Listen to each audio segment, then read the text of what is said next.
বস্ত্র ও পাটমন্ত্রী জাহাঙ্গীর কবির নানক বলেছেন, বাংলাদেশে অর্থনৈতিক মুক্তি এসেছে পোশাক শিল্পের হাত ধরে। বিশ্বের প্রায় ১৬০টি দেশের মানুষ মেড ইন বাংলাদেশের পোশাক পরিধান করে। মঙ্গলবার দুপুরে আন্তর্জাতিক কনভেনশন সিটি বসুন্ধরার হল ৪-এ আয়োজিত ১৬তম বাংলাদেশ ডেনিম এক্সপোর সমাপনী অনুষ্ঠানে তিনি এসব কথা বলেন। বাংলাদেশের অর্থনৈতিক মুক্তি এসেছে দেশের পোশাক শিল্পের হাত ধরে।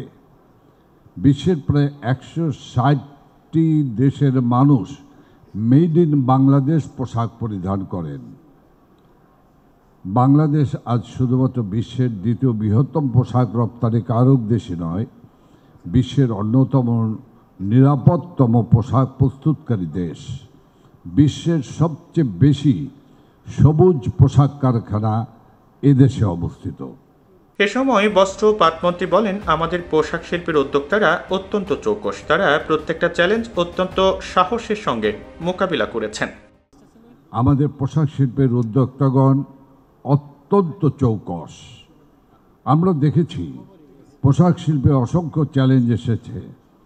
প্রতিবারই তারা চ্যালেঞ্জ শুধুমাত্র সফলতার সাথে মোকাবেলা করেছেন তাই নয়, বরং প্রত্যেকটি চ্যালেঞ্জের পর শিল্পকে আরও এগিয়ে নিয়ে গিয়েছেন।